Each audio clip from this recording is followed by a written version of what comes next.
Okay. Okay, like I said before, good evening and welcome to the Business of Creativity live webinar. If you're just joining us, thank you for showing up and welcome. I'm P. Sakiola and I will be your host for today. Please make sure that you keep your mics muted to avoid noises from the background. Um, okay, I think somebody left already. All right, so in this webinar, you're going to be learning from two industry experts on navigating the business side of your creative journey. I asked in the group, I don't know if the people here on the group, but I asked in the group earlier about what you would want to experience after this webinar. And someone said she wants to cash out in dollars. I said I want to buy a private jet after this webinar because I'm sure I'll be at the top of my game after learning top-notch insights from two successful people. So if you are here, I want you to type what you'd want to experience after this webinar in the chat section. Okay. Oh.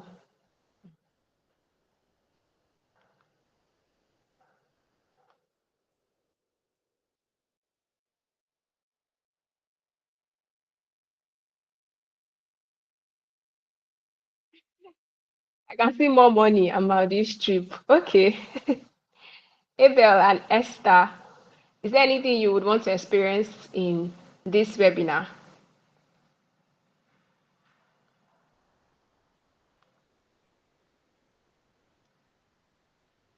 Build a larger communities. Okay.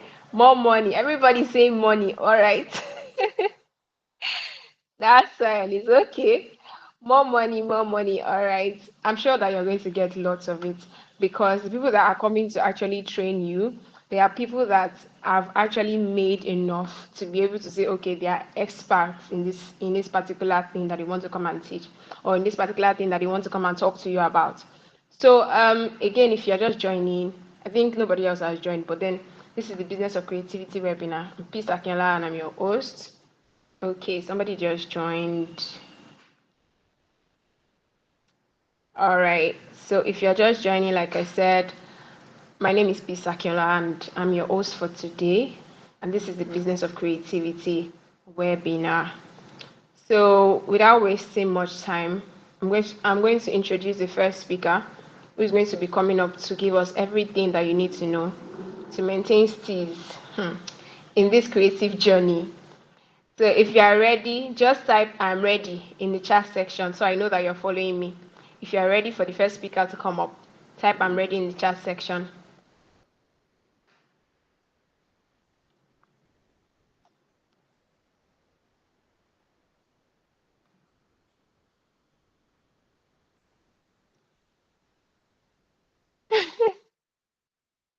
Nobody's typing again, oh.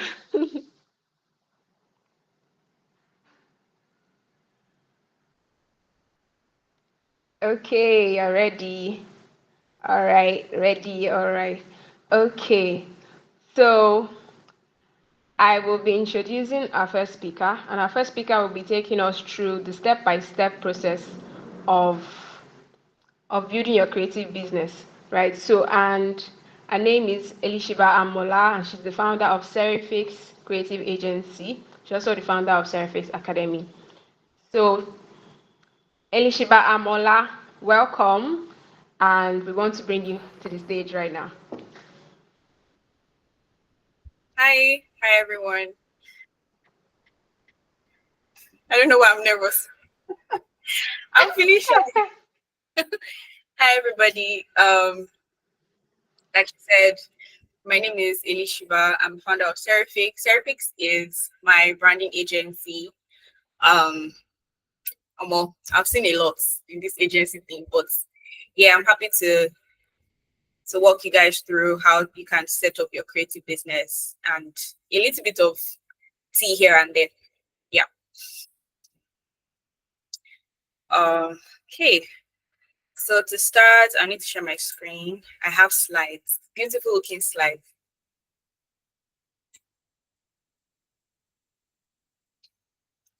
Okay.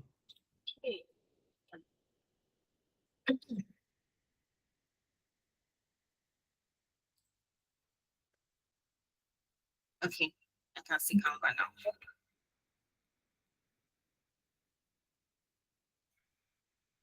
Okay, let me know if you guys can see my screen yet. Yes, we can. Okay, all right.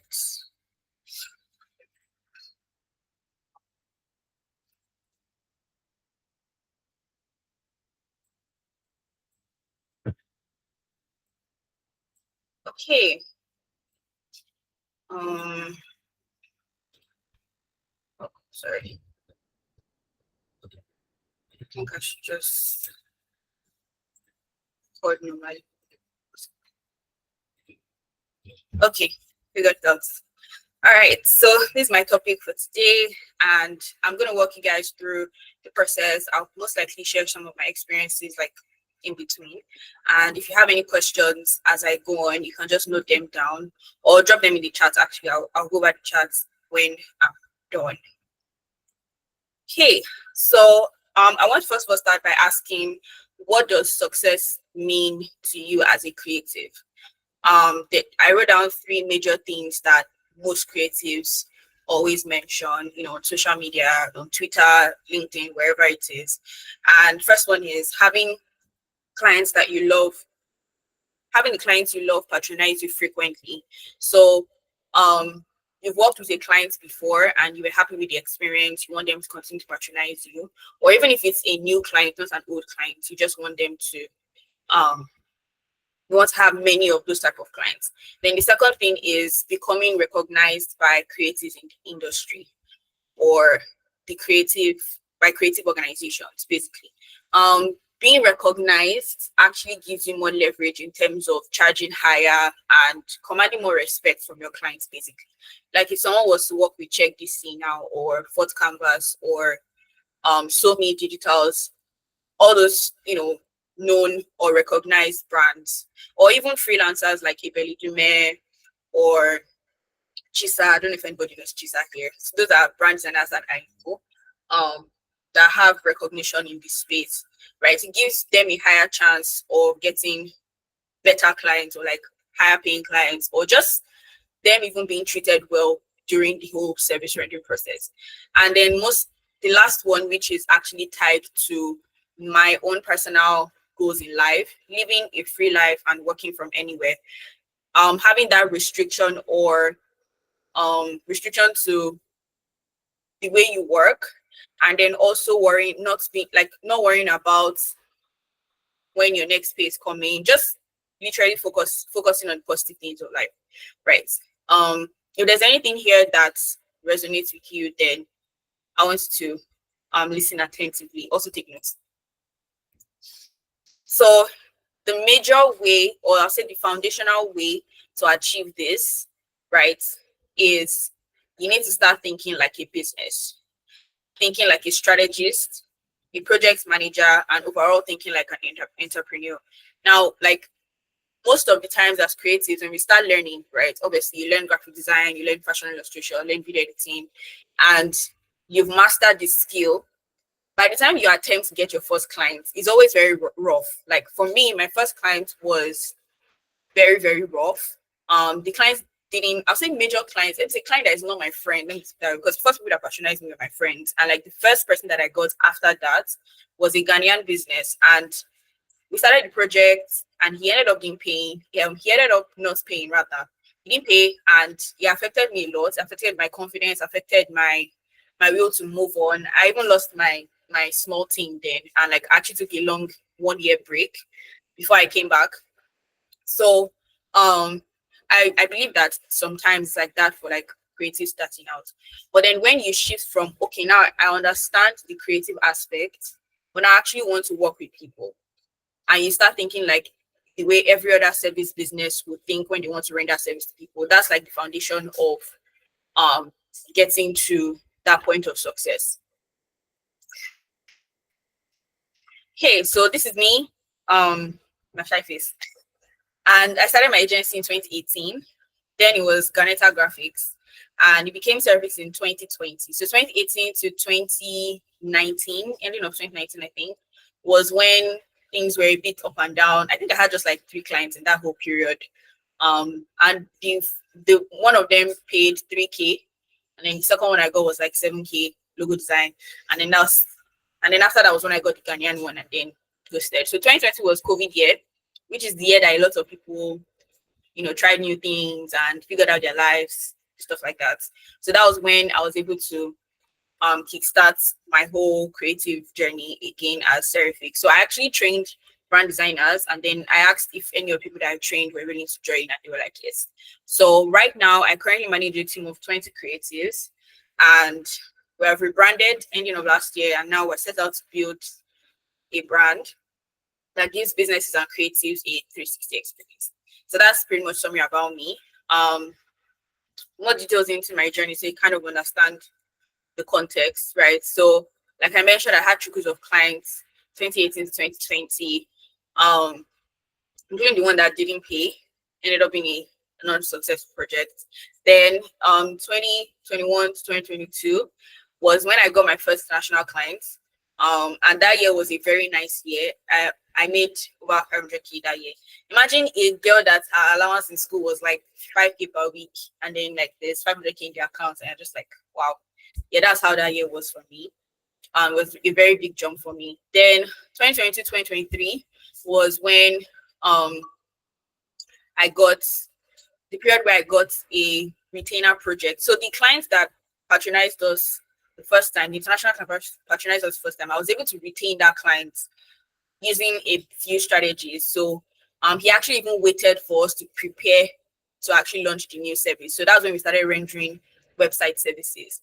He called me and was like, he likes how it worked, how the whole experience was. Like, do we do websites? He wants to upgrade his websites. I was like, yes, but we need to fine tune the team. And he waited for a month, and then we retained him for, I think we worked with him for about 6 months before his contract ended. And this is when he started offering web services. So this was the point where my agents started to upgrade.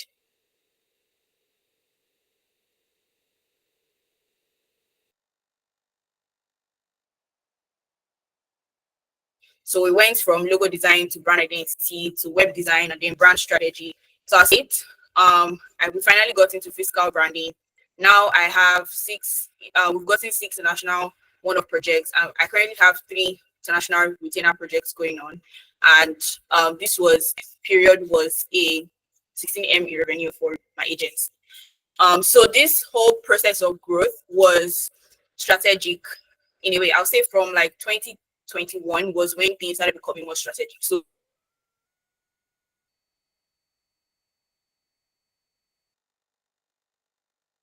it's actually, the growth is actually pre-planned. It took me 4 years to figure this out. So between 2018 and 2020, it took me 4 years to figure it out, like to figure out how to go about it, because I didn't really have so much funds to pay like the experts that were teaching it then. I think Chris Doe's business course or something was in dollars, like probably like hundreds of dollars. I couldn't afford that. So I had to like kind of figure it out, piece things together, test, and it seems to be working now. And I'm here to pretty much help you achieve this goal much easier and faster. So these are some questions that I want us to ask ourselves, which is, why do I struggle to grow my client base and maintain long-term relationship with clients?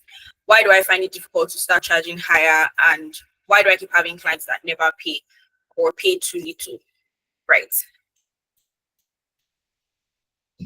So first thing is, you're not seeing what you do as a business, like I've said earlier, right? Being able to think in a strategic way, the same way a CEO would think, right? Being able to shift your mind to that perspective, right? And then purposely creating those strategies that are tailored for specific results. So if your initial goal is to get more clients, obviously you're looking at upgrading your sales strategy. If your goal right now is to get more recognition, then you're looking at your brand strategy.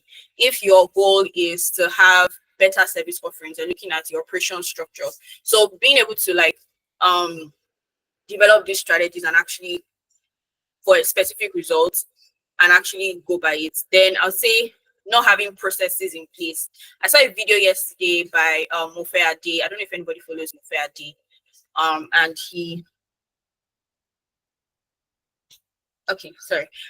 he was talking about how service businesses should have defined processes, literally processes for everything. When you get a client, like, what is the first thing you do? What's the next thing you do? When you start rendering service, or when you start doing the actual creative work, what's your process in terms of doing that creative thing? Do you just tell the client, oh, I'll get to you by the end of next month, and then the end of next month just comes and then you just appear with a design or something, right? So what are those processes that you put in place, right? That fosters convenience for you and your client, right? And also helps you to have like a professional client acquisition experience, and also service rendering process. Then a lot of creatives, I don't know, creatives that think that they have to. So, for example, a logo designer now might feel like, oh, I have to keep posting logos for me to get clients.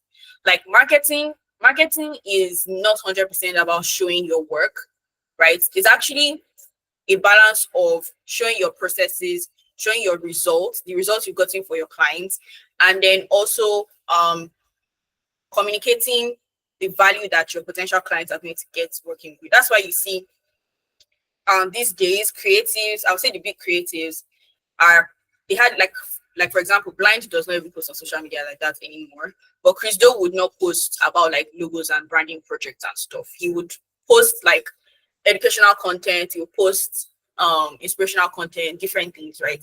So actively marketing, but also marketing the right way and to the right people. So I've done a step-by-step roadmap, and I'm going to explain each step. And like, this is something that I feel like everyone here should do. So at the end of this call, everyone here should actually take time to try to, even if it's one paragraph of each step that you will write down in your notepad, just do that, because this will give you clarity, some sort of clarity at least, before you even say, oh, I want to start defining it more and making it more practical. Okay, so I'll start from the basics, right? So first things first is picking a skill that you want to sell, right? I don't know if you guys have seen videos of like where people talk about niching down. Obviously maybe you have like 5 different creative skills, and you obviously want to get clients for like all this type of them. Like I mentioned, my agency renders like a lot of services, like we do a lot of stuff. We started doing more printing than usual. Like I don't even advertise printing publicly. Like I don't advertise publicly, but my highest project was a physical branding project. I think the client spent about 6 million naira or so on printing food packaging for its business. I've never advertised that public before, right? My agency does strategy, we do video editing, content creation, we do marketing, we do sales, we even do business registration. As far if you come to us and say, please, I want to register my business, I will still do it for you, that kind of thing. But when it comes to you structuring your creative business, especially for a purpose of putting yourself out there and getting more reach, getting more clients, stuff like that, pick one particular thing to start with, right? And there are different ways you can go about that. So it's either you pretty much just pick one skill and just run with that on the internet, or you tie it to your personal brand and kind of find what the link is between the 5 skills. So like for my agency, that's what I did. And I looked at every single creative thing that I know how to do or like my team can handle. And everything is, the reason why we're doing everything is because we want to help businesses to build their brand. So when I advertise on social media, I mentioned that, oh, I'm a brand strategist and I build brands. That's simple and short. So when you have been able to identify what that skill is that you want to sell, then the next thing you want to do is start to do your basic research on this skill that you want to start selling, and validate whether it will work or not. See if other people are doing it as well, see how they're doing it. Just write down everything you can write in terms of competitors, just pour everything out. It's more like a blank book of just everything you find when you do like research, just to give more validation to this skill that you want to sell, to justify why you should actually sell it. Then the third thing is to identify a unique problem and solution for this new business idea that you have, right? And the problem and solution is not something that you just whip up from just general perspective. Obviously, you will start from there now, right? For example, a lot of, let's say you want to be a content creator, like you want to create content for brands. that they can use for like their ads, and or you want to be like a model for some brand page, like the face of a brand for a company or stuff like that. The reason why somebody would need that is because either the founder of the company is shy, they don't want to be on social media, or the founder is very busy, or they don't have any other staff in-house that can actually act or take the responsibility of being the face of the brand. And maybe that's affecting their ability to be consistent online. That's a defined problem, generic problem. So what you now do is actually reach out to people who fit into this category or might fit into this category. Just talk to someone else and ask questions relating to this problem that you have found. What do you think about this? Do you think that people, you face this issue, or do you think that it's like a common problem? When you speak to about 5 people and you see that they agree with it and they're saying the same thing, then that means you're good to go, right? So now the solution to this problem would obviously be based off of your skill set. But if you look at it from the problem point of view, you'll be able to craft the offer that you're going to sell to your potential client a lot better. So instead of just selling, oh, I do content creation, kindly patronize and click link in my bio to experience this or something like that. You'll be doing things like, oh, if you're a shy CEO who is having issues with this and that, there's a content creation solution, or there's a solution that can help you to still be active on social media. Then you talk about your service, right? Sorry, they just took like them. Okay. Oof. That was too bright.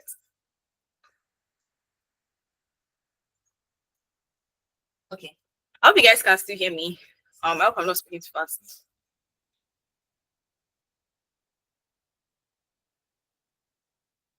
Yes, we can. Okay. All right. Another thing that is most important is having a perfect name.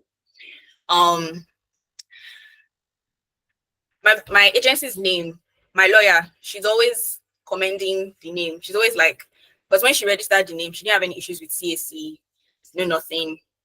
The name was approved like in a few days. Registration went through smoothly, no issues at all. Now I'm not saying it has to be that perfect, right? But you want to take note of what already exists in the market, right? What are your competitors or other freelancers using? Like, for example, I can't call myself the design queen. There's most likely like 50 other people or 100 other people calling themselves design queen. As a freelancer, I'm not even saying agency, as a freelancer.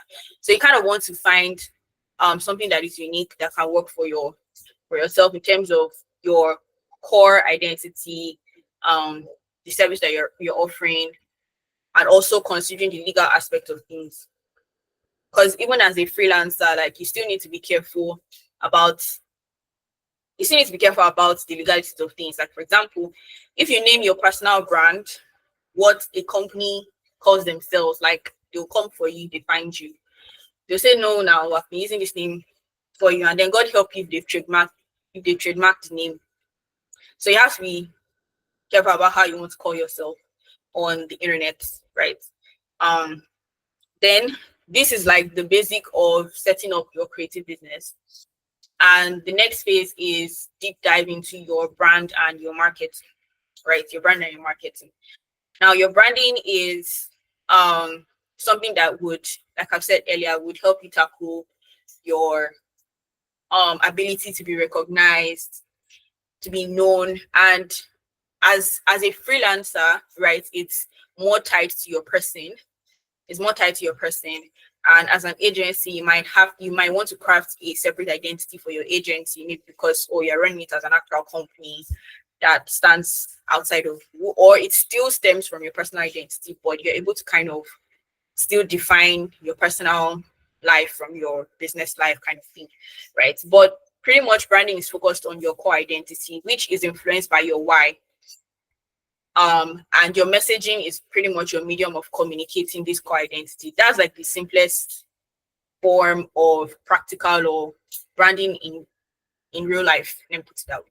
Not textbook and not visuals or logos or stuff like that, right? For me personally, my why basically is focused on freedom. When I grew up, I was always schoolhouse church.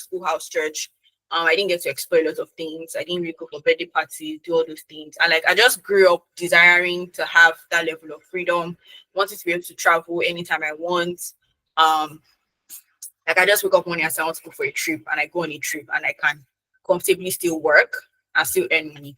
Right. I've done that once. I took a trip to Ibadan, I think 2 years ago. It was just very random. And I just went, I went to see my cousin. So it's just stuff like that, right? That's like my why, or like my core why I do what I do, right? So my personal brand is built around that. So most of my content, or like my messaging and all that, is centered around that. For my agency, it's quite different. Like I said earlier, we're focusing on helping businesses to build their brands. The reason why that happened is because I saw the gap with brand building in Africa, especially. Like it just felt like it's only the big guys like that understood what branding was.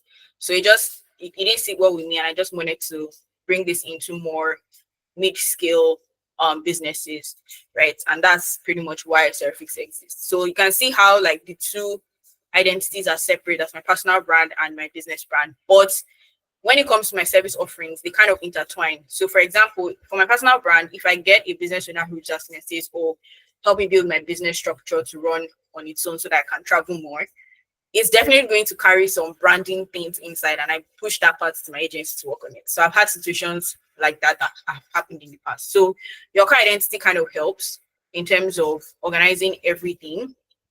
Um, and giving you more, so like you're not here and there, people are not confused, right? And you're able to attract people of like minds, or people that can relate to that identity.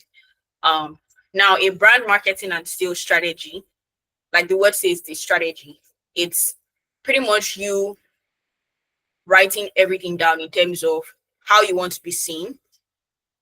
No, sorry, what you want to be seen for. That's branding, which I've explained already. The marketing is how you want to be seen. So this core identity, what are the marketing streams that you're going to use in terms of pushing this narrative that you have created for yourself to the public? That's your marketing.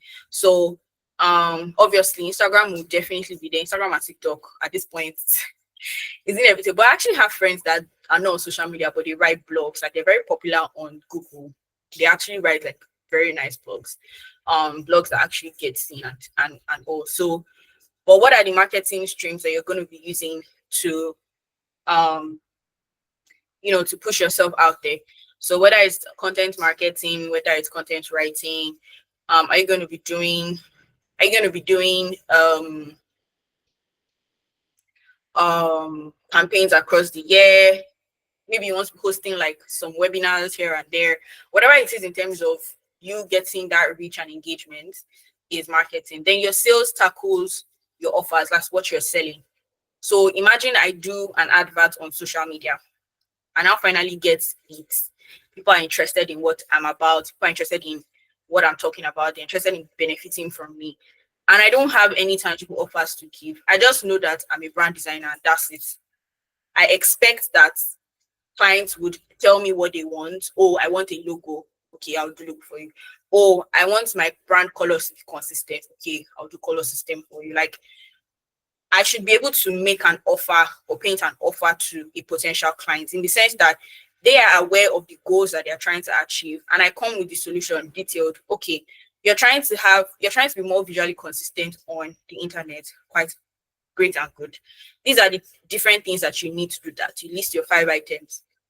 And these are the processes on how I'm going to help you, how I'm going to develop these different items. This is the cost for it. And then you have that conversation with clients, and then you're able to sell. What that does is it makes you look more serious, right? You kind of separate yourself from the random logo designer that they'll just send message on IG, I need a logo. And then they're already saying, okay, logo is 7.5. You get. So having a detailed sales strategy would help you to figure that out. So your sales strategy would cover your offer type. So I would advise you to kind of detail out offers, specific offers that are targeted towards specific problems that is in relation to your service, right? And then you can have 2 or 3 or even just one. You can actually start with just one. And then you now list out some sales tactics. So how do I actually want to get these clients? Do I want to reach out to them? You can try out network marketing or networking in general. So are you going for events to find your prey in quotes, or are you using LinkedIn outreach, or are you using Instagram outreach? But basically, don't just sit on your strategy and just wait for people to come by. Have this habit of meeting people and talking to them, telling them what you do, telling them how you solve those problems, and yeah, leads will definitely come from that. Now, there's one thing that even me myself, I'm still trying to do well. But there's a friend of mine, he runs an agency and he patronizes other agencies just to understand their flow. So like he has actually reached out to is it Check DC? I'm not sure if it's Check DC. But he has reached out to like a bigger agency than his. He filled their booking form on the website, and he hopped on a call with them. He actually acted as like he's a serious client, that wants to patronize him and all. And he saw their process from when he filled the form, the email that he got, when they started the call, what's the first thing they said? How did they attempt to sell to him? He actually took a record of everything, noted it down, and copied it. That's how deep he does his competitor analysis or competitive analysis. Now, competitive analysis is not in the sense that you're fighting for clients or customers. No, it's just you just need to consider other people that are already taking a part of the market share. So let's say there are 100 people in the world, right? And 50 of them need branding. What's the guarantee that you would at least get 10 people? That's what competitive advantage helps you to tackle. So you want to see how other people are getting their clientele and see how you can do something different or even replicate what they're doing to also take a part of the market share. So that's competitive analysis. And then also making sure you're on top of market trends. So like, for example, in 2016, graphic design, anything digital basically was not as in demand as now. And right now, as we see that there's like a wave of AI, a lot of creatives are now infusing AI into their offers, into their offerings, right? Like, for example, we designed a voucher for one of my past clients recently, and they said they wanted a wine bottle in the image. Obviously, before in the past, we will not be able to, like, if you want to magically just put wine bottle, you have to do some Photoshop magic, figure it out and do all the everything. And then my brand designer, she just used the Adobe Firefly now, and then she generated it, and then there was a wine bottle inside. And clients like they printed it out and they've been using it. So keeping up with the market trends can also help you to stand out or give you competitive advantage. Then also something very important here is defining your target clients. Now, for me as an agency, my target clients or customers are not small business owners. My target customers are business owners that are about to scale, meaning that they've already been running their business to some certain level of success and they want to scale to the next level. Those are the people that work with me because they're the ones that can afford the offers that I give or the solution that I give, the value that I give. A small business owner cannot afford what I'm selling. So you'll not find me interacting with a small business owner. What I do for small business owners is what I'm doing for you guys. I give them the blueprint on what they can do to move from that small stage to the scaling stage. And they're always happy with it. And most of the times they come back making inquiries when they get to that stage. So defining who exactly your target customer is also very important. Okay, I think there's a particular document that I'm going to share with you guys that can help you define your target audience well, because this would actually help you in terms of your marketing and like pretty much how you speak, so that you're not speaking to attract those people. There's someone that recently asked me that question or gave that complaint in one of my training sessions. He said that he's always getting customers that can't afford or like always wanting to pay very little. I used to be in that phase too. There was time where I always get like a lot of I need logos, my budget is 25k, my budget is 20k. And I was so tired and frustrated about it. So it was when like I defined my brand. That's when my agency rebranded. That was when I stopped getting, like, at the moment now I don't get such requests anymore. Yeah. Okay, now the last set, which is more on developing your structure, right? Now, developing your service packages and pricing. This is something that I feel like, maybe because I'm a very organized, like I like to organize things a lot. but my service packages are broken down into processes. So for example, now I want to create a service package for brand strategy and brand identity, those two major services. That's maybe my package for a business, maybe my business scale up package or something, right? So the offer for that, what I'm offering basically is an ability for you to scale from a small business to a much more stable business, so you can charge more as a client, as a business rather. So that's what this package is the problem is solving. And the package consists of brand strategy and brand identity design. I would break down these two services by processes. So like if my strategy is going to involve um, research, and maybe I'll do some presentations here and there. I'll go for like field trips to maybe figure out some stuff, and then obviously like the brain work of actually developing the strategy. I will break down those four different items and give pricing to each of them. Obviously, like the basic pricing structure of um, cost and profit, the cost selling price is also what I use. So I'll cost every single thing and then total it and then add my profit on it. And that's how I develop it. So by doing that, I'm able to avoid undercharging myself, especially with the fact that I work with a team of people. So, and even if you don't work with a team of, even if you work by yourself alone, if something happens and maybe you cannot, let's say you started the project and you need someone to just help you come in to finish, maybe something happened to you, you can easily and comfortably bring someone in because you know that there's money to pay that person, right? For that particular process that they're helping you with. So um pretty much that's how detailed I structure my service. And what that does is if I'm writing a proposal or anything like that, I'm able to actually describe what like each phase is, and it just makes my offer just look more valuable. It just looks a lot better than, oh, brand strategy is 50K, brand identity is 50K, that kind of thing, right? Then one thing I'll say here is developing your financial plan. My key point here is when you make profit, or like when you earn, being able to not spend everything and actually like have like reserve funds for you to experiment with your brand.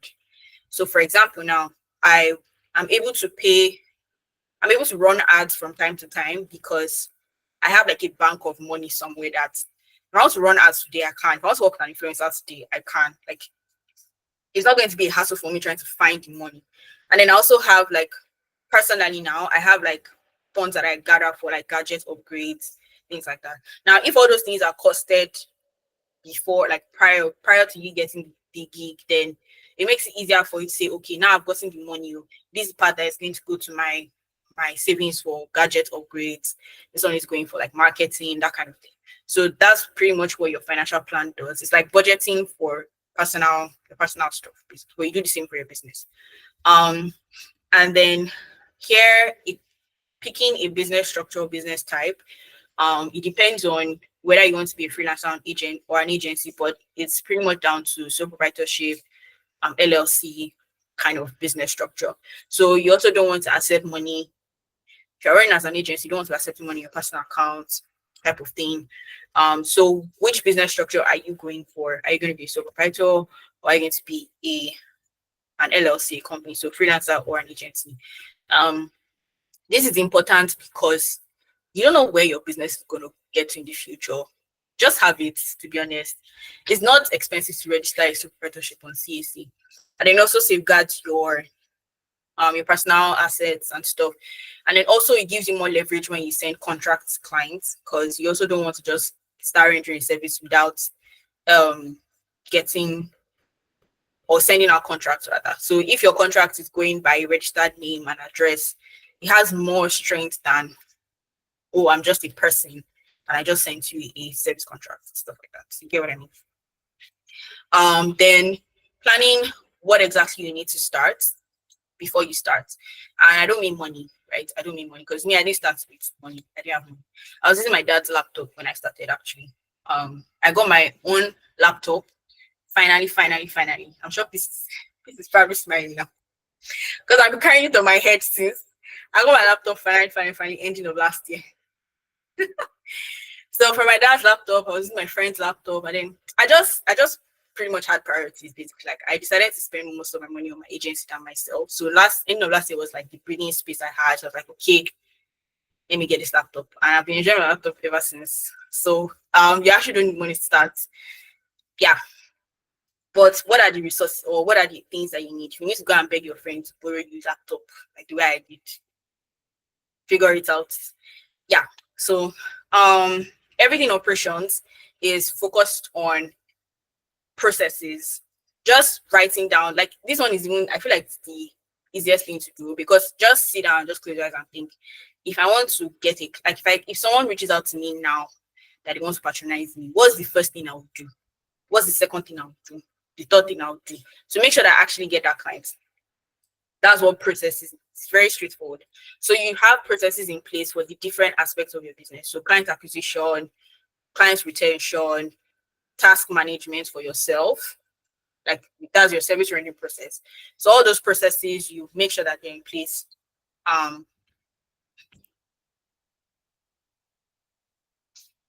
Yeah.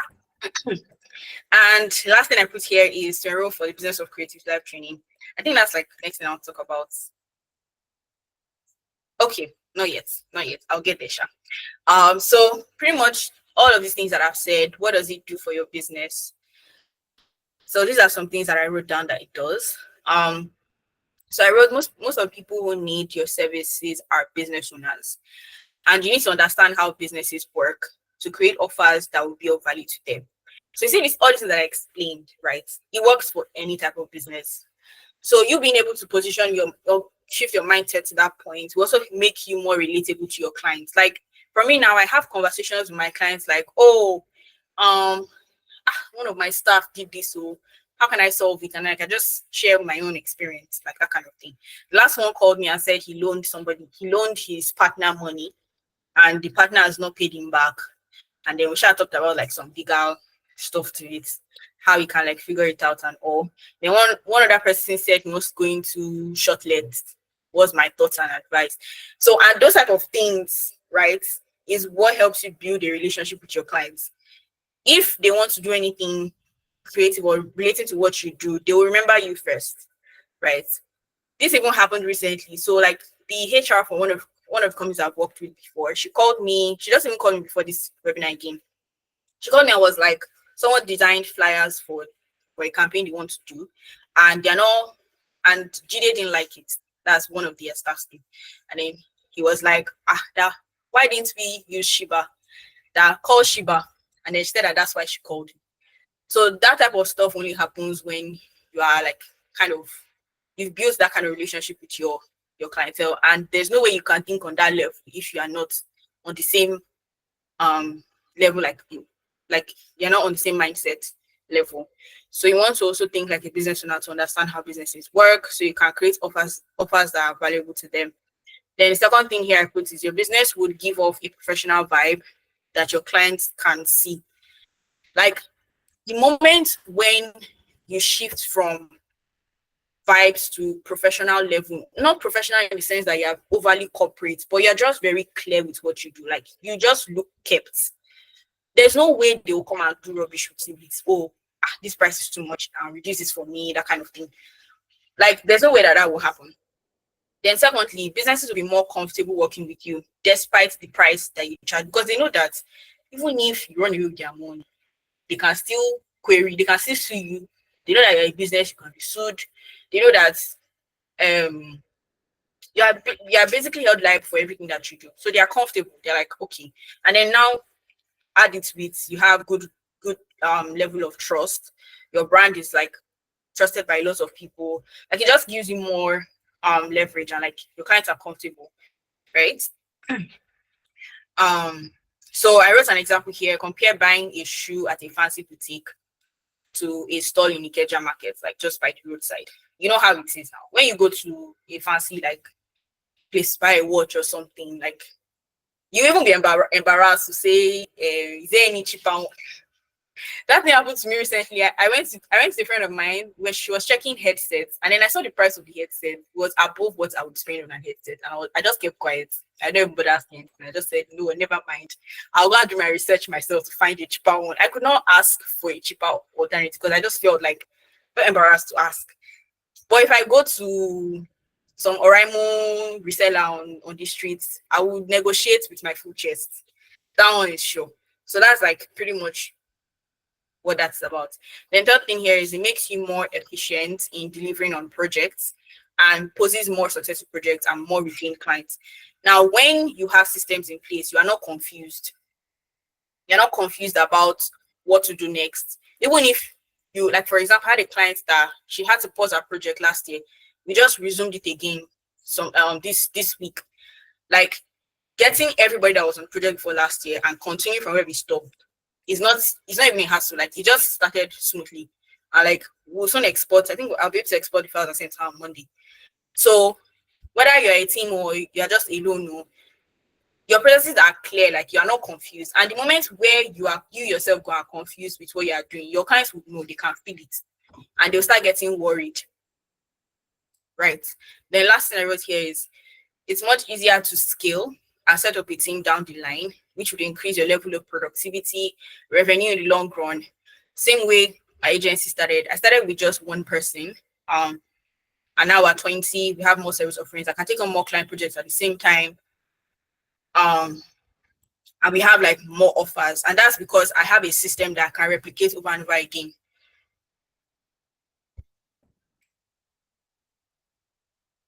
So yeah, figuring out all of this for your business can be easy and fast. So like I said, for me, it took like 4 years to figure this out.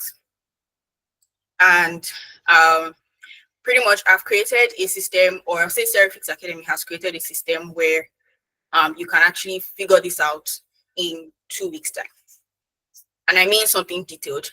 This particular webinar, you can definitely go on your own and research and write things down, like maybe a 2-page document, just put something down that can guide you, which is 100% good. But if you're looking for something very, very detailed that can actually guide you step by step, a blueprint like you see here, yeah, that's what I'm talking about. So we have this program coming up. We actually had one last year. That's why it's 2.0. We had one last year and it was pretty chill. I was very nervous that time because like, it was my first time having like such a program. And last year's one was chill. Like, it was actually very nice. We had, I think, about 12 people attended last year, which was good for a start. And this time around, we're doing another edition. We have 8 speakers this time around instead of 3. I'm sorry, 4 rather. And we're pretty much focusing on helping you to detail out all of these things that I've shared today. We're going to give like a lot of blueprints, templates. I'm actually going to just templatize all of my own stuff and just give you guys during the webinar. And I have my own sessions, and then all these beautiful people also have their own sessions. So this is standard access, which is access to live training. And then there's going to be a group chat for guidance during the training. And then we have some freebies here. My lawyer is providing contract templates. There's also a pricing calculator that I'm upgrading. That's the one that I've been using for my agency. I'm currently upgrading it now. I also have a more detailed business startup guide. Then this one is part that is exciting because I couldn't let go of last year's edition, so I added it there as like a freebie. So last year's edition was upgraded, and then also an e-guide to actually defining your brand well, and then proposal templates. Some people say proposals don't work or they're not necessary, but I feel like they have their place because I've closed deals with proposals in the past, and I've closed deals that didn't have need proposals. So, but yeah, the proposals that I've used to close deals in the past is pretty much what I just templatized and then added it there. Then the Elite Access has a mentorship. So I just recently started doing guidance, like one-on-one guidance. So I thought it's not a bad idea to also put that here as an option. So after the training and you start to execute and practice what you've put together, I'll be there to be your guidance for a 1-month period. And my goal for that 1-month period is to get you to have your business like structure perfect, at least for like the first phase of your business, and also get one client that pays you like a tangible amount of money. High paying clients is relative to different people. Like 200 can be high for somebody. High for me would be like 13 million. which I'm still waiting for the clients that pay me 30 million.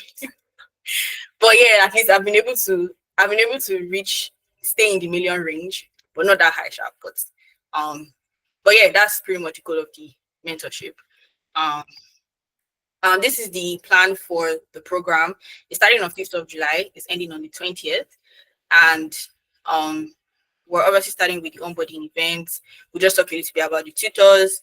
And it's also going to be a networking event. That's the day we'll also get like information from everybody who registers on like what their major challenges are, stuff like that. Then on 6th of July, we'll have our first session. There'll be 4 live sessions on the 6th and 13th. Then the way it works is you would have the theory and practical, and then you also have assignments to do. So you're actually going to execute what we have shared that week.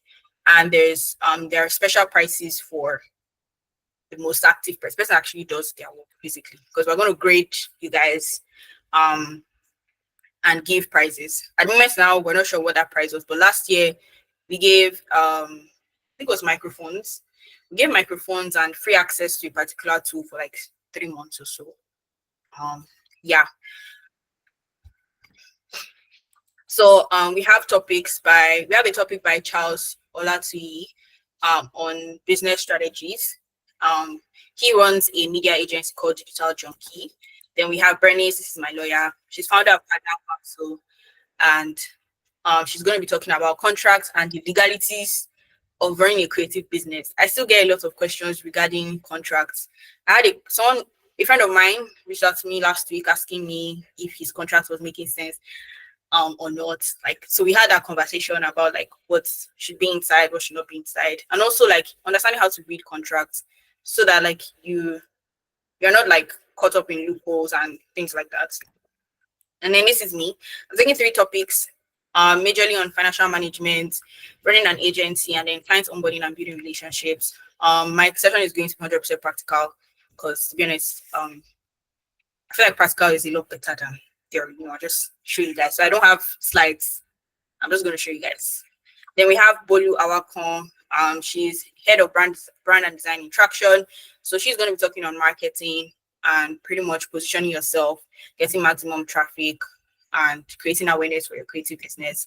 Then we have Emmanuel Apan. He's graphic designer at Green Africa Airways. So for people who want to have a 9-to-5 as a designer, so like Ibeludime has a 9-to-5 as a designer, but he's also a freelancer on the side. Yeah, so he works at Green Africa Airways. He's going to be talking about navigating the job market. Then we have Comfort Omvre, and this one I had to bring her in because mental health is important, you guys. It wasn't just 2 weeks ago when I was very unmotivated. I didn't do anything for 3 days straight. I was just watching movie. I was just very unmotivated. I just fell down. So it's going to talk very short and brief on like, performance, basically stable mental health and that affects your performance. Then Joseph Ubwane is a sales strategist, and this guy has closed deals in dollars. He currently works for, I think, 2 UK brands. He has traveled to UK for a client's work before. Like that's how strong he is in terms of sales networking. So he's going to be taking you guys on his team.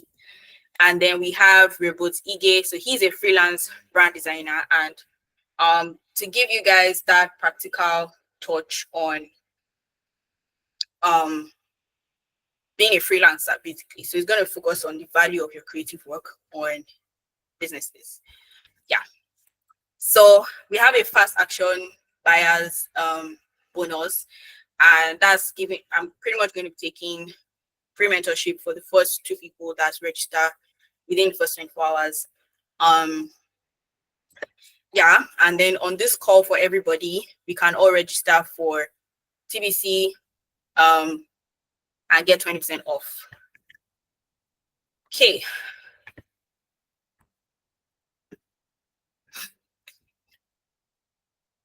Okay, so the program is practical, and you pretty much get lifelong guidance from tutors through the closed community. So there are 6 of you from last year that I still want to speak to today.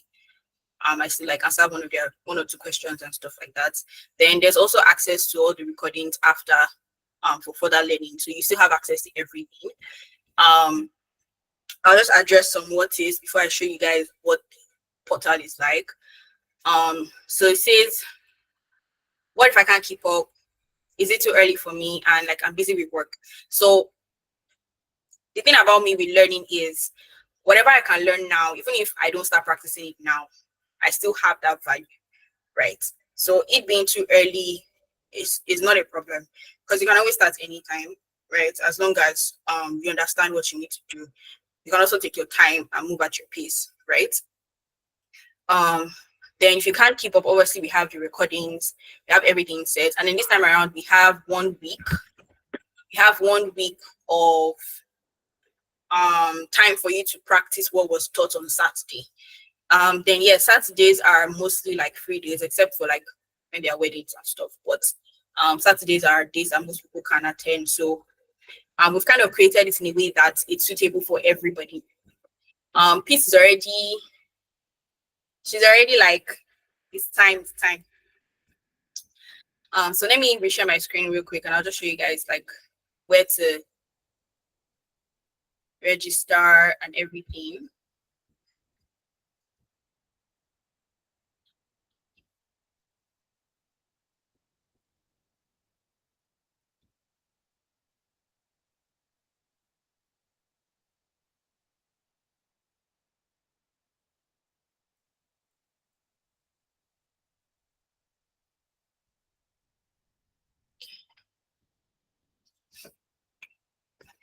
Okay,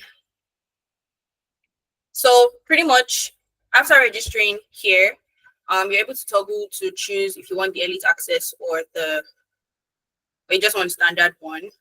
Um, you'd get an email, say like in a few hours after you register, that looks like this, and it's going to take you to join the program on our website, right? So once you click to join on the website, you'll be taken straight into the training. So we have like everything set out here, right?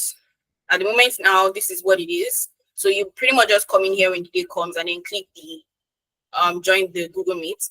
After the training, when the recording is up, then we'll replace this with the recording. So like you guys can also take the recording. Then all the freebies and everything are here. So they'll all be linked here. And this is pretty much how we have built the system. So you always have access to it when you log in and create and log into your own account. And I hope that works for everybody. So that's it from me. That's it for me. Peace, do I still have time?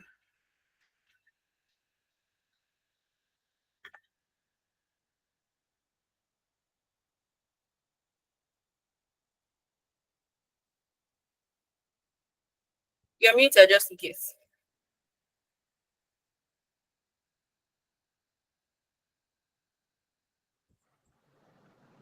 Okay. I was about to ask, so is the second speaker here? I don't think she's here. Okay. So if she's not here, you can just continue. You can continue. You have something else you want to say, right? Yes, I wanted to take questions actually. I wanted to know if I had time to take questions. Yeah, you do. Yeah.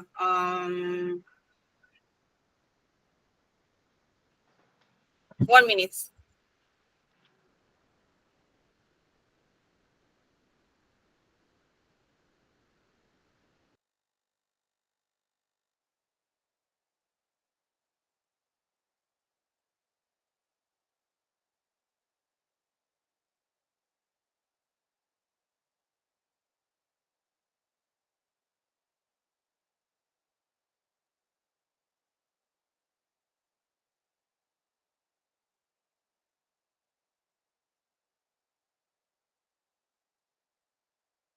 Okay.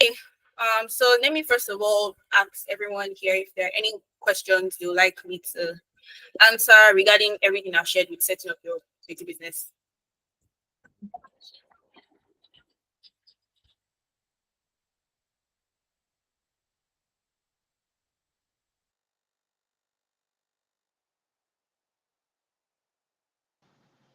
if you have questions, please just drop it in the chat box so I can pick them from here, from there.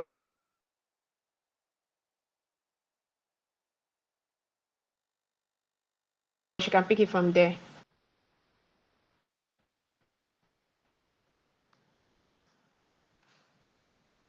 Okay, I guess nobody has questions.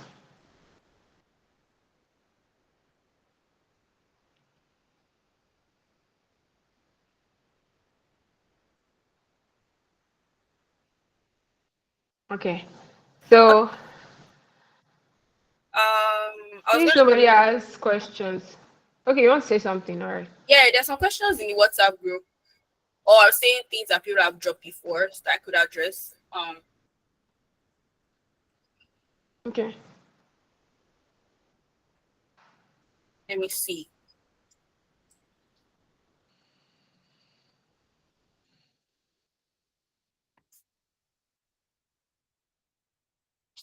Okay, so someone said how to monetize more than just my skill. Okay, I think that's the only part that I've not addressed so far because I've already addressed positioning yourself better. So monetizing more than just your skill. Should I turn on my camera? Okay. So this is something that can be controlled by having a brand, right? Like having like a purposeful personal brand on the internet. So for example, now me as a creative, right? I do consultations.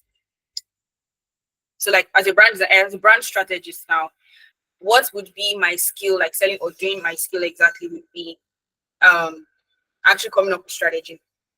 But I created entry offers that are not as expensive as my brand strategy offer that can still provide some sort of level of solution to whoever patronizes that particular service. So I created a consultation thing where I have conversations with entrepreneurs. They just need clarity and question. They just need clarity in general. Okay, I see that there is this thing called branding that is going on. How exactly do I benefit from this? I need clarity. I want to understand. So I could decide to charge for that particular service as like a consultation service, right? There's also something else in terms of PR and marketing where you actually create campaigns across the year. So for example, my agency is planning a physical event by the end of the year. And that event is just to get creatives and business owners to meet, network, mingle, and we all learn from ourselves. It's a hangout, right? That's happening end of the year. It's paid. Everybody pays a ticket to get there. We eat food, we play games, do that kind of stuff. That has nothing to do with whatever I'm doing as a brand strategist. So I guess that's a way that one can monetize more than just your skill. Then this one is from Victoria. Let me see. Okay, I think I already addressed this. So basically, the ability to move from just creating to monetizing is pretty much shifting your mindset from being a creative to being a creative business owner. So you're shifting your mindset to being more business oriented. Then how to find high paying clients. So this one, how do I put it now? To be honest, yeah, finding high paying clients is I feel like there's no 100% certain way of doing it. There are different ways, like there's sometimes where it happens, sometimes where you actually like purposely find them. So in sales and like getting clients, you have inbound and outbound, right? If you want to say I'm like purposely directly actively finding high paying clients, and you're looking at outbound sales. So you're actually going to places where these high paying clients are and actually approaching them and speaking to them, whether it's physically or digitally.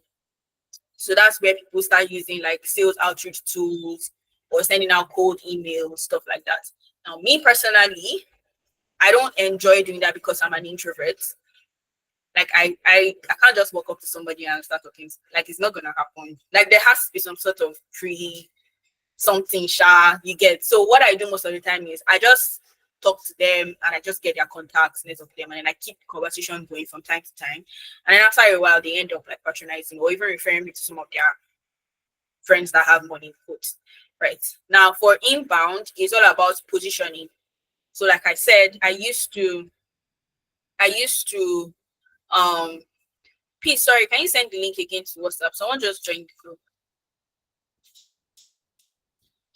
I used to, All right. I used to only get like requests for, um, like very low offers, right? And then that changed when I shifted my public brand identity from being a brand designer or a brand agency to a brand building agency, where I started to talk about customers having a great experience with building their brand.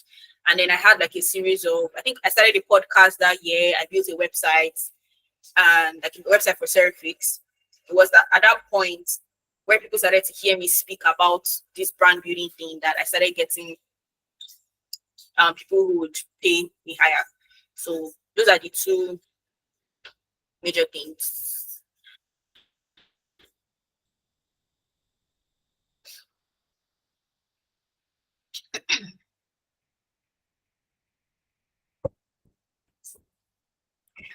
Okay, so those are the only ones, the only questions I'm seeing here, Sha. I hope that's helped. Oh, Esther is here. Esther answered your question. Let me know if that helps. The first one I answered was yours actually.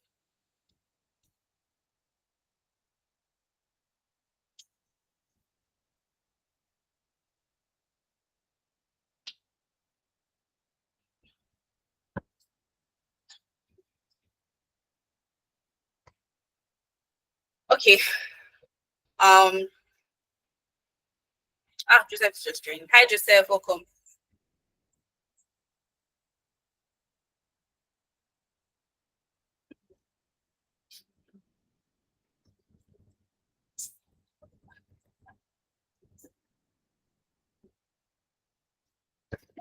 Okay, so I think Esther is not here. Yes. Like you She asked should her join something, us. right, sir? Yeah, she'll join us in the next 15 minutes. No, I'm talking about the person that asked the question. Then somebody asked the question, so the person didn't. You Oh, replied or something.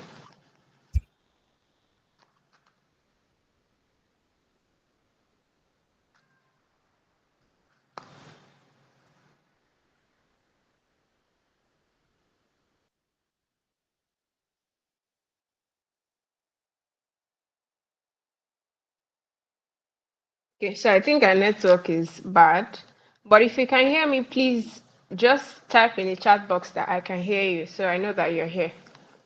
If you can hear me, please just type I can hear you in the chat box.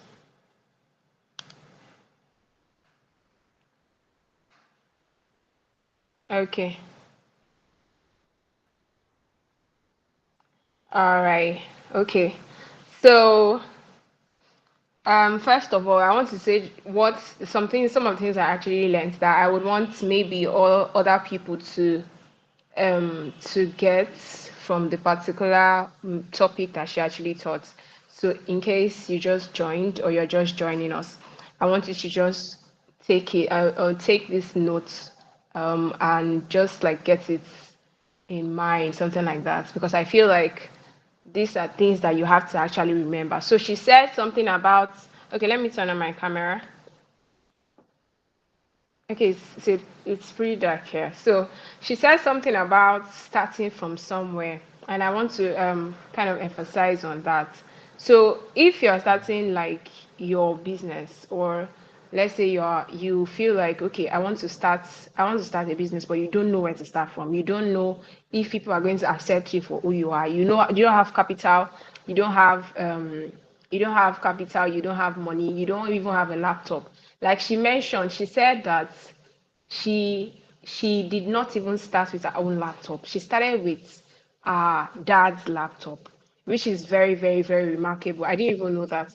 She said she started with her dad's laptop, and then after that, she continued with her friend's laptop. And looking at it, looking at it, I got something from it. I mean, there are some people that feel like they have to have all the money, or they feel like they have to have all the capital, millions of money before they can actually start something. But then it's not actually, it's not until you have so much before you start something. It's not until you have a lot, you have millions of money. But you look at her now, she has millions. I mean, she's looking at millions every day because it's something that I've seen too. So she's looking at millions every day, and then you would look at it and you say, okay, this person actually started with all the capital, but she didn't start that way. She started with her dad's laptop, and from her dad's laptop, she had her friend's laptop.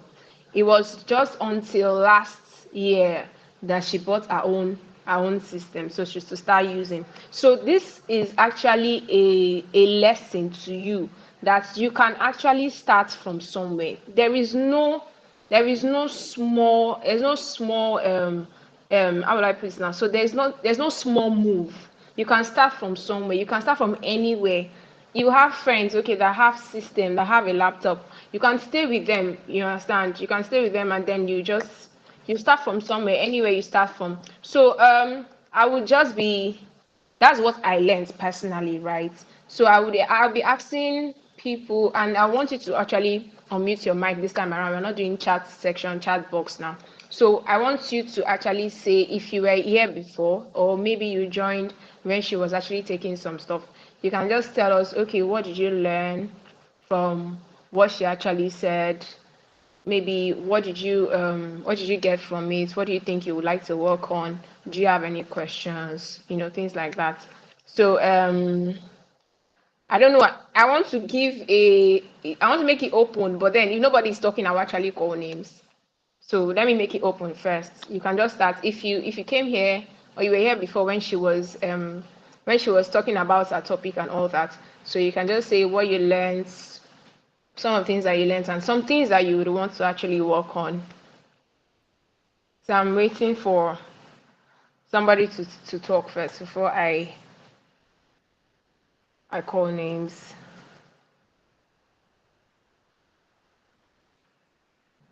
So you can unmute your mic here if you want to talk to.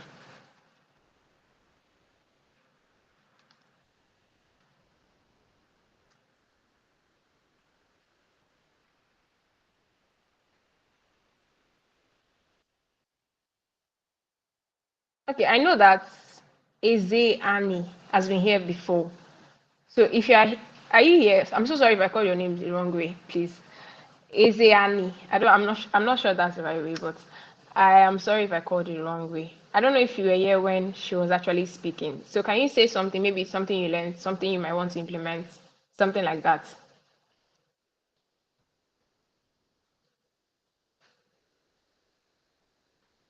I'm not sure it's you.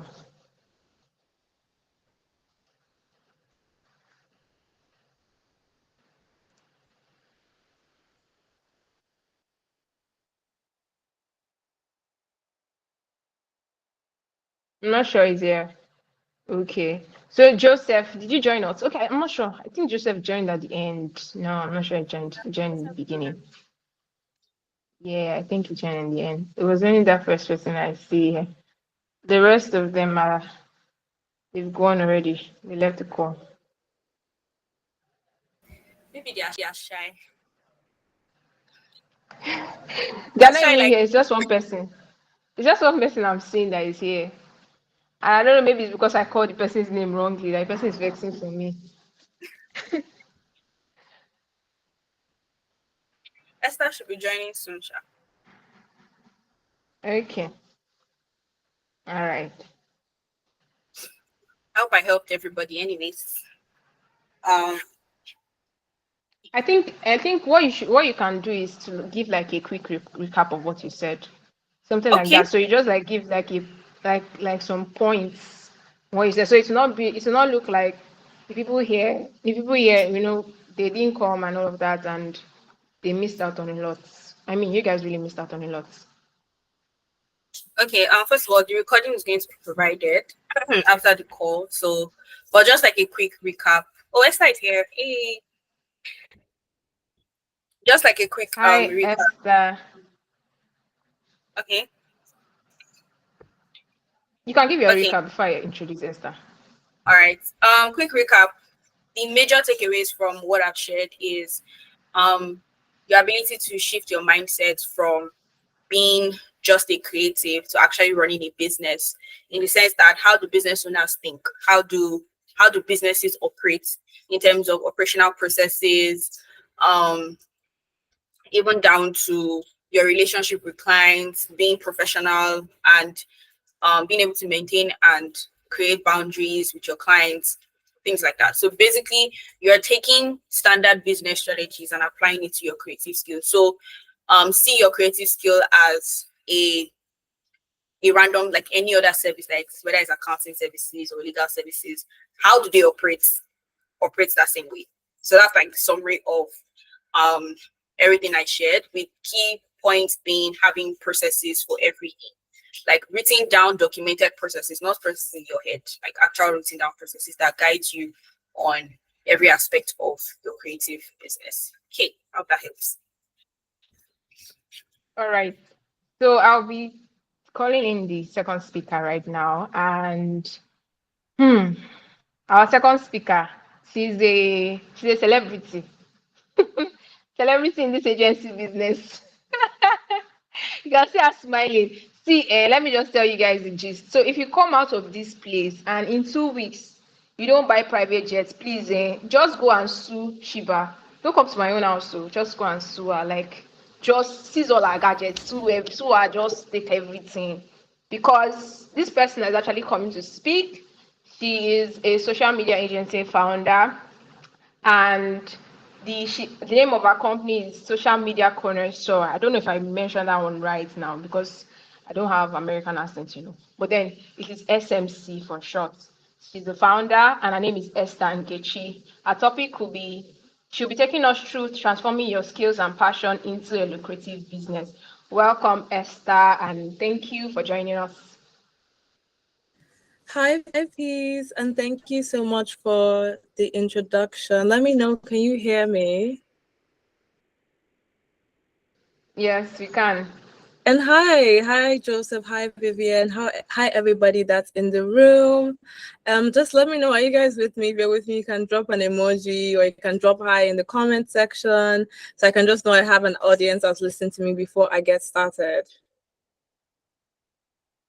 Oh, thank you so much, Fees. Thank you so much.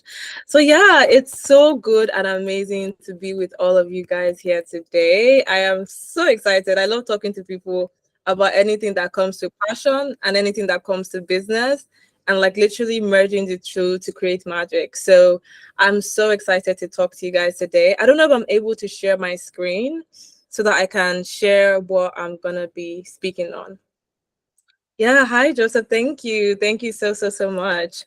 And so far, as I'm waiting for them to give me access, okay, they've given me access. So okay. Sorry.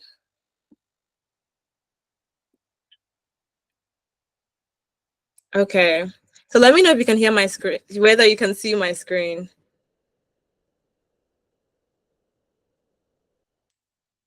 Yes, we can.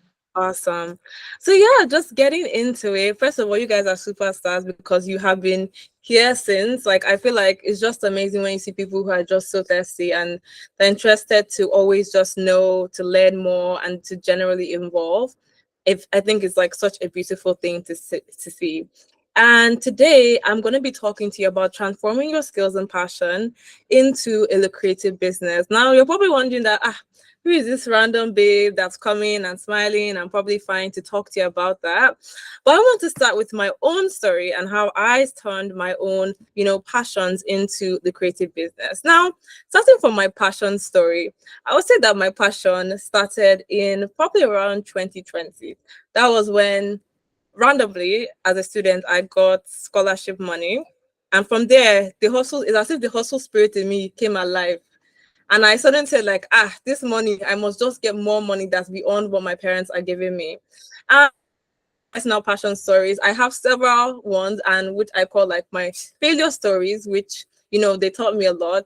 is number one, when I was younger, I struggled a lot with acne and I struggled a lot with hyperpigmentation.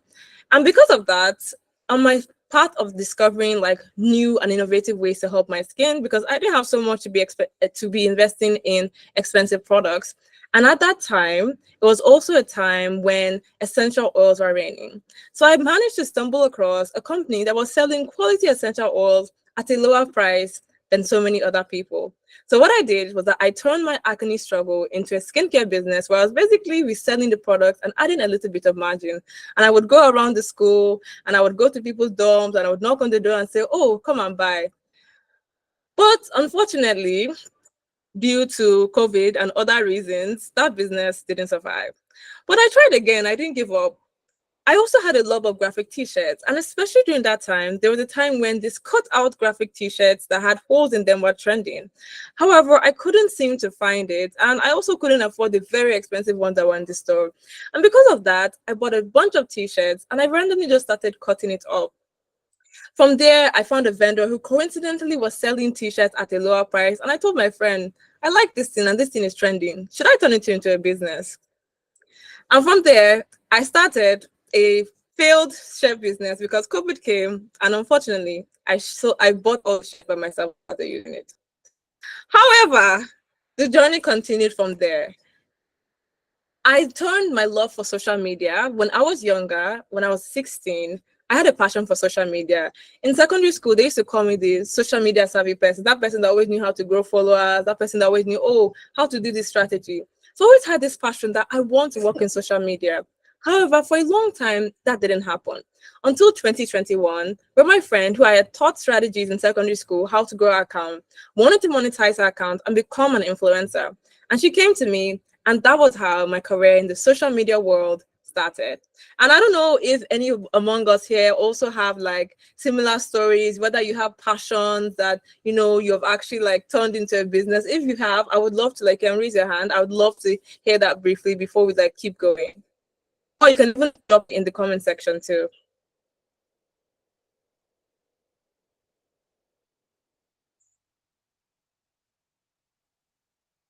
Oh my God, I can't. Okay, said yes, I can. Okay, so, but before we go on, okay, so Alicia said that she turned her. I'm not sure people here heard what you said. So maybe you can just like repeat the question. Oh, okay, is my network cracking? No, but a little bit. So I feel like maybe you were a bit fast when you were talking, so you can just like go on a slower pace, so then they can hear what you're saying. Yeah. Okay, sorry. Apologies for my fast speed. Is anybody with me? Is everybody with me?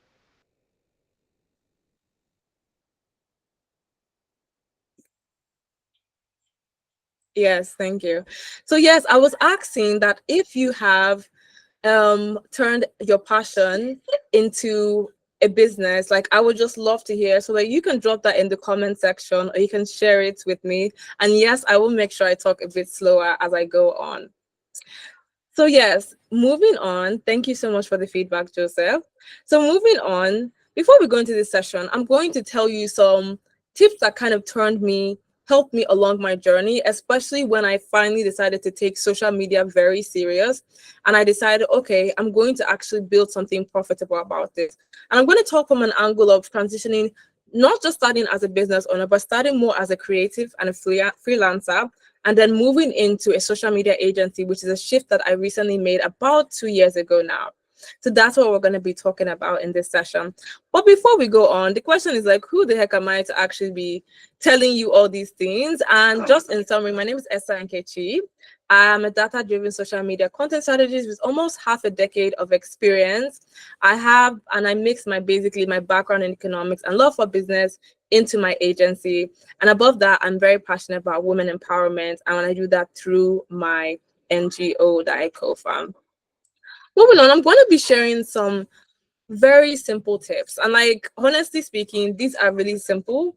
You have most likely even heard them before. As I was joining into what Elishba was saying, I heard she was actually sharing some of the things that I'm gonna go. So just take it as a thing as if somebody is saying this thing not once, but they're saying it twice, then it's obviously a sign that it's something that you possibly need to pay attention to. So I'm gonna be talking about some basic principles that you need to take and you need to take note of whenever you are transforming yourself from a passionate business, like, oh, maybe you have a passion, your passion made you start something, it could be something random, into an actual business that is profitable. So if you're here and if you're following, if you're ready for that, you can drop a comment or you can drop an emoji in the comment section, or you can just drop any emoji anywhere so that we can move on. Now, oh, thank you, Christiana. I really appreciate that. So now the first one is never stop learning. And that is super, super important. Like, personal development is one of the most key things that you need if you want to be a business owner, because you should consider yourself that your life, you're always going to be in the school of learning. And in fact, when I first started my journey, right, as a freelancer or anything, whether it's a business, what I was often doing is that I was the type of person that I was like, you know how mothers say there's food at home? That was how I was with my business money. I never touched it. In fact, I will only probably, if I should earn maybe 50 or 100K, the max I'll remove is maybe 5K for data. That's all. So I was always on that quest. I always had that desire to learn, to improve. I see the money, I keep all of it, and I use it to invest in courses, in other things that I know will help me to take my business to the next level. So that's the mindset that you should have as a business owner. You shouldn't think that, oh, I've learned it to this level, it's okay, I can relax, I can sit back. No, you need to consider yourself always in the continuous school of life. And you also need to consider the fact that you can learn from everywhere. There's not one person, there's not one thing that you need to actually follow. Everyone should teach you a lesson.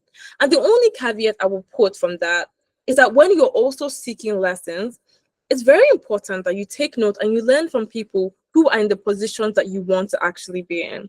Because oftentimes, in our quest for knowledge and our quest for advice, when you take advice from somebody, for example, when I started, when I was operating as a freelancer, one of the first coaches that I have, she was a very amazing lady. However, there's something she told me. She told me that scaling a business as an agency is very hard and nearly impossible.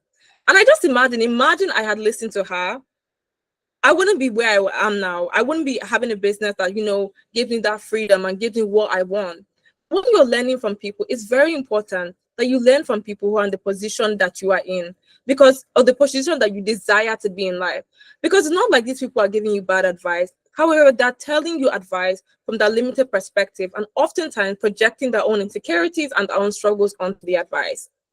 Now, the second advice that I'm going to give is something that I love just saying all the time, is when you want to become and shift yourself from a creative person to a business owner, you must bring down your ego.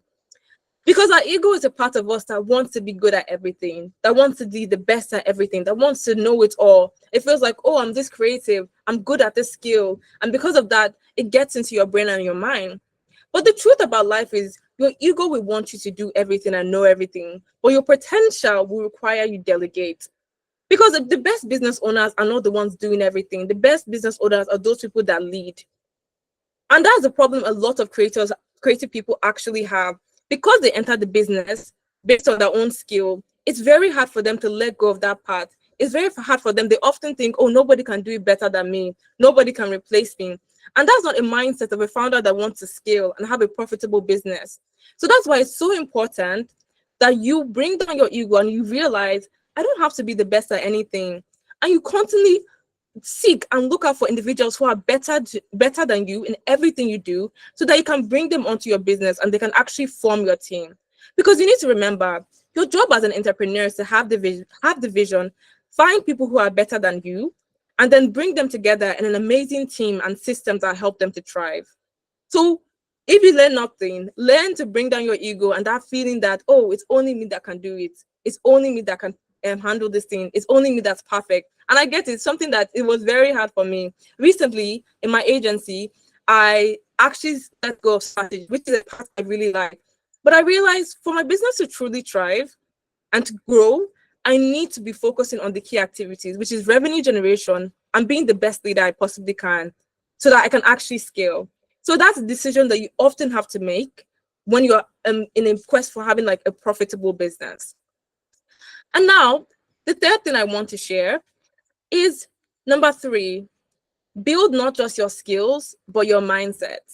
Because the truth about life is things are created twice in life. They're first created in your mind, and then they are created in real life. If your mindset, the truth about life, you can never achieve more success than your mind can see and your mind can achieve. You cannot you cannot actually outrate your mental picture. So you need to start working on developing your mindset, whether through books, whether through movies, whether through YouTube videos, whatever it is that you feel inspires you, then you need to be leaning towards those things, because just being the best in skills is never enough to succeed at everything. You also have to have the mindset of a champion, the mindset of somebody who can actually, build that business that you are going to create. And I'm going to use an example from my past, because around probably 2 years ago, actually, there were specific business goals that I wanted to achieve. And when I was doing an evaluation of why didn't I achieve this thing in that particular year, I realized that it was because although I wanted it, although I had the skills, mindset-wise, I had not grown into the person who could handle that level of business growth. So it's so important in terms of the way you think, your hard work, your delegation levels, your egos, all those things, you need to be developing them just as much as you're developing your skills and whatever you are very good at. And now the 4th lesson, and by the way, please let me know if I'm going too fast so I can slow down a bit. So just let me know so that I can slow down if I am going too fast. Now, the 4th lesson, which is very important, is hard times will come. And I was literally ranting yesterday about the fact that I've been seeing so many Ponzi scheme like content, get rich, make $10K in a month. Here's how to make $10K easy as an agency or as any business. But the truth about life is that the journey is not easy. And that's why, once again, going back to, you need to build your mindset and realize anything that is good will surely take time. It's not going to be easy. But you need to actually lean into those hard times, because it's even during the hard times, it's during the hard seasons that your character is actually going to be able to develop. And that's how you see business owners, they've lost billions, they're able to bounce back, because through the struggles, through the hard time, that character has developed. And because of this, they're not able to be resilient and bounce back from anything business will throw at you, which, by the way, is a lot of shit is going to throw at you. So you need to know and just anticipate it all the time. So when things are falling apart, what 1 second felt like, oh, wow, a very profitable business, which is suddenly not profitable again, you need to understand it is part of life. And you need to hold on to that vision that you have and keep going and keep persevering and keep going until you achieve your dreams. Now, the next thing, which is still leading back to the thing I said earlier, is number 5, which is know your numbers. It's so easy as a creative. You can you can put your numbers. And one of the biggest things, you can actually mistake your numbers. Sometimes you don't have business accounts, you don't have separate business financing. But when you truly want to start operating on being a business owner, you need to understand that your business money is not your money. And one of the biggest things that hinders a lot of people from actually scaling and being profitable is just that thought that, oh, my business money is my money. Not knowing basic terms and everything about profitability, not understanding that when you enter an industry, it's the gross margin that matters and not the sales and revenue all the time. Not understanding, for example, the rest of the businesses like supermarkets, they're getting a lot of revenue, they're getting a lot of sales, but when you look at it, it actually takes a lot of turnover, and that gross margins are actually very small. The same thing with companies in the oil companies, and that's why major giants are there. Oil companies, they bring in a lot of revenue, but that gross margin after converting everything is very small, and that's why they must have to do a very large quantity in order to actually make the profit goals, or in order to actually make profit. So you need to understand these things, like, how is the industry I'm operating in? Is it a capital intensive industry? How is the revenue going to be? Is it a type of business that, I'll get a good margin from it? You also need to understand what type of business, on average, how long does it take them to make profit? Some startups, it takes years before they take profit. Like, when they invest so much, they know that, 5 years, we're not going to be making profit. So you need to know all these things, and you need to understand your business numbers So it's either that you find somebody who can actually do that for you, or you yourself, if unfortunately at the moment you can't hire, you yourself, you have to go about and you have to learn it, because it's very important. Your numbers, track every metric and know it, because that is what is truly going to tell you what is working in your business and what is not. Then the next thing after that is, it takes time to build anything great, which is something that I've said before. And as a creative, right, you easily join, and there's crazy hype about like join, just join the industry, join this, join that, and also going with so much passion. But a lot of time, because a lot of people do not realize the amount of work and the amount of effort it actually takes to build, along the way, that passion fizzles out. And along the way, they want to give up, and they say, oh, I'm not doing it again. Without realizing that you're not experiencing anything unique. You're just experiencing the normal process that comes with building, especially when you've decided to move from just being a creative to actually being a business owner. And just as she said, you need to understand that the mindset of somebody who is a creative is not the mindset of somebody who is a business owner. The way I was thinking when I was operating as a freelancer, not the same way I was thinking when I started operating as a business. The expenses are different, the investments are different, the way you handle your team is different, the way you account for so many things is not the same. So you actually need to tune your mind to start realizing that, yes, although at the root I'm a creative, but you are now not really a creative. You are now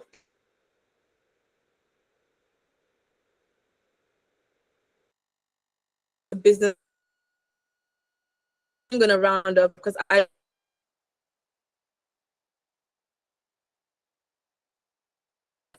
the last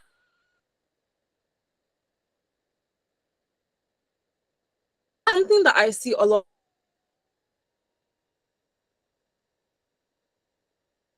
and they're like, well, this is what this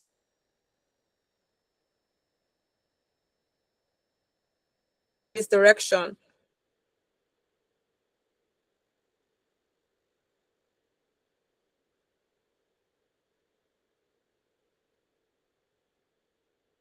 I think your That you're network meant is to go. breaking. Or is it just me?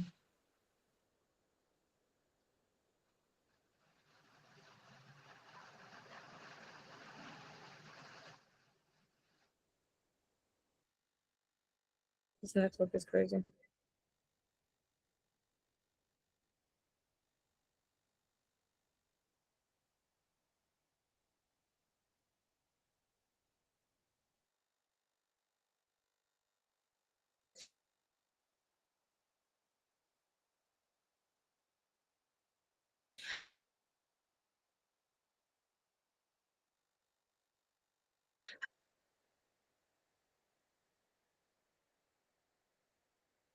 Hi, can anybody hear me now? Yes, we can. The network was breaking before. Awesome. Sorry.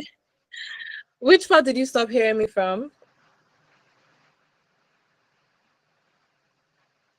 I think it was number 6. You've not gotten here yet. Okay, awesome. Where last did you stop?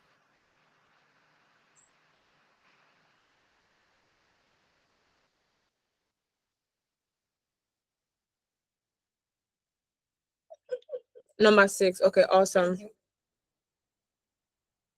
Awesome. So yes, as I was saying before, I was just talking about how you need to switch your mindset from actually operating as a creator to actually operating as a business owner, just as they were saying before I actually came on the call.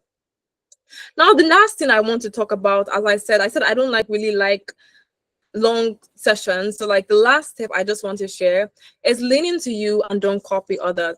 A lot of times the business problems I see with a lot of businesses, especially when it's a passion turned business, is that there's so much noise on social media and there's so many people doing this and there's so many people doing that. And sometimes we take in all that noise and we think, oh, well, my business should look like this because somebody else's business looks like that. But the truth about life is that to have a truly successful, passion-driven business, you need to lean into your own strengths when it comes to business. So it's not that, oh, you have an agency and you decide to take on coaching just because everybody's coaching. or you decide to expand to like teaching just because everybody's teaching, but that's not your actual agency strength or direction you want to be. So it starts to leave you unfulfilled in business. You need to learn not to, and basically what I like to call block out the noise and lean into your own personal strength as an entrepreneur. And he'll use that strength to not just grow and scale your business, but also lean into it when you are actually, leading your team, when you are guiding them. And don't try to be like another boss, maybe somebody else. This is their leadership style, but that's not yours. You don't need to copy them in order to succeed. So that's the last thing that I want to share. And the last thing I want to say is one of my favorite quotes, which, like, in summary, I just like to think about is whatever you can think of, you can surely achieve. Like, if you can think about it, then you can surely achieve it. So yeah, thank you very much. And feel free to ask your questions.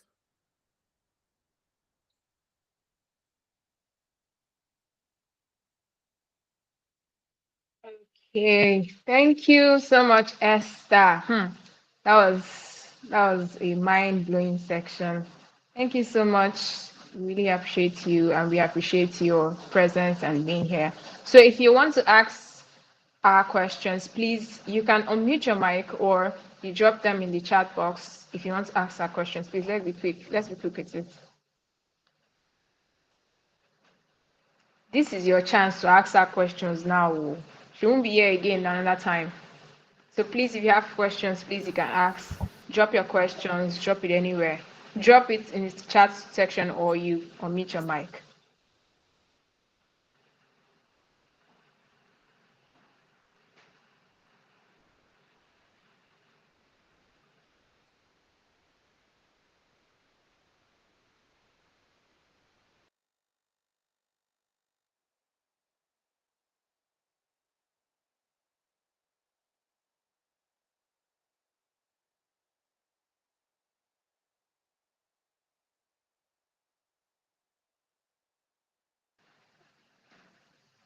Seems nobody has questions.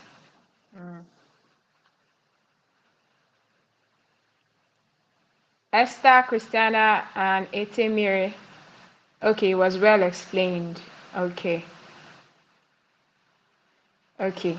That means nobody asked questions. All right. So she said she understood well. All right, that's fine. So thank you very much, Esther. In fact, I learned a lot. I can't even start. I can't start explaining everything that I learned. I learned a whole lot from everything you said. And if you learned something that you feel like it's very key, or something you feel like you really resonated with you, um, just you can just say like a bit of it, a bit of what you learned. Christiana, Esther, you can just say something on what you learned from what she said.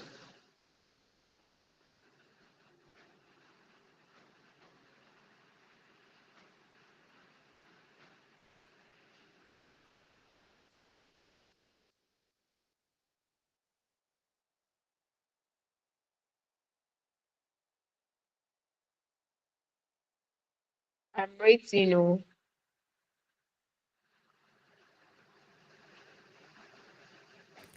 Someone raised the hand.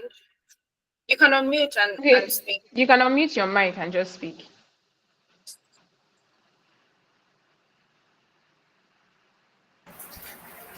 Hello, my name is Zeno.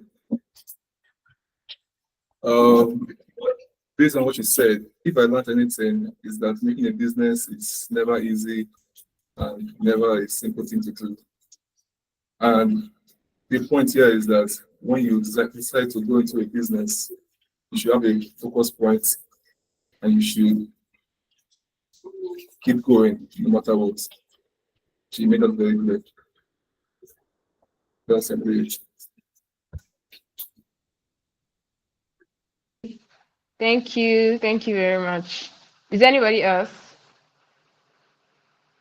Okay, I think Christiana already mentioned something.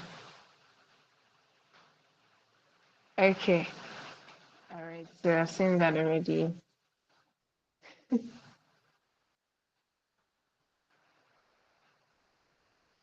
Okay, so we're about to come to the end of the webinar.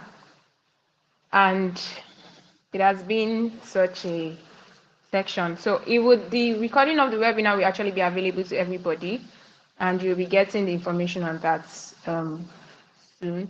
So from what Shiba already said, if you want to really know step by step how to start your own creative business, you've learned already that you can start from anywhere. Shiba already told you about how she started with her dad's laptop. I don't think I can do that in my house. Shiba already told you how she started with her dad's laptop, how she got a friend's laptop, before she actually bought hers. And then she has started her business for a while, and she's earning in millions already. So Esther talked about how you can use your skill, turn your passion into a creative business. She talked about how you can actually start, or she also talked about how you can start from somewhere. She said something that was really important. I feel like people should actually know. She said, if you want to be somewhere, you have to learn from someone that you feel is already where you want to be. And I saw it resonated with me so much, and I kind of like put it down because I was like, okay, so if I want to actually be at the top, I have to actually learn from someone that is already. It doesn't necessarily mean learning from someone that is at the top. It's learning from someone that is already where I want to be. People can be at the top, but they are not where you want to be. Like the way she mentioned that the first social media person that actually talked to her said it's very hard to actually scale in the business and all. That person is at the top, but then the person actually, made a derogatory statement that is not actually right. You understand? So you have to actually model the person that that is already there, which is actually very, very important. So from all these things, you will be getting, this is just like a snippet. In fact, it's a very small snippet of what you'll be getting in the TBC training program. And like Shiba already said, if you already joined this webinar, you'll be getting a 20% discount on the TBC training. The link is already pinned in the chat. So if you just joined this webinar, you will be getting a 20% discount on that particular training. I'm telling you, please do not miss it. We have 8 speakers, and those 8 speakers, I'm telling you, they are making 7 figures. This one is not even joke. They are making 7 figures every week. Every single week, they make 7 figures. So if you want to actually get to that place, this is your chance. 10,000 naira is so small. I mean, very little compared to the value that you're going to be getting in TBC training. 10,000 naira is nothing at all. It's very, very, very small. So, and when you're getting a 20% discount, it's even much more better. So it's better that you actually take this opportunity and you don't miss out on it. You can borrow the money, because the money that you even get after you attend the training, you can use it to even pay the person that you borrowed twice and thrice, and even buy private jet for the person. I don't know why I've been doing private jets with money. Okay, so then we have come to the end of the webinar right now, and I want to say I appreciate everybody. I appreciate everybody that stayed back. I appreciate I think somebody, okay, all people. Oh my god. No, I am serious. It's not a matter of hype. You guys, in fact, I'm going to record everybody's name. That you cannot um invest in a program, and there's somebody is telling you that you're going to get 20% discount. You invest in a particular program, and after that program you're going to get like 7 figures from people that have already gotten the 7 figures. And then you're saying you don't want to do. Hey god, I don't know, maybe we should start knocking your head or something, because you have to. If you want to get the result that you want to get, like Esther already said, you have to invest in yourself. Think of yourself as, she said something. She said, think of yourself as someone that you keep building. You keep building every time. You keep growing. You keep building. You do not stop growing. I take courses every time. Shiva takes courses every time. Esther takes courses every time. That's why they can come here to tell you, okay, this is how you do it. This is how you do it. There's no magic. It's not happen in one day. You have to also grow. You have to build. So if you want to register for the TBC training, the registration link is already pinned down in the chat section. So you can just get it from there, and you will get a 20% discount. Please, I am begging you, in the name of God, do not miss this. Do not miss it. You have 8 experts, and honestly, they have gone far. 8 experts coming to teach you for that kind of small amount of money. I mean, when people are collecting 200,000 naira, please don't miss this. Don't miss it. All right, so we have come to the end of it. And again, I'm thanking everybody. And the webinar recording will be sent to you. Information will pass across to you. Thank you so much and have a great night. Shiba, do you want to say anything else? Well, I've just been laughing. I'll just be laughing. I think thanks everyone for being here. We'll share a gist in the WhatsApp group because I feel like people might still have questions, especially those who couldn't make it. And I'll be there to answer questions. I like helping people, so I really want to see you guys succeed. Yes, thank you so much, and thanks to Esther as well for being here. I appreciate it. Thank you. It was amazing being here and connecting with everybody. Yeah.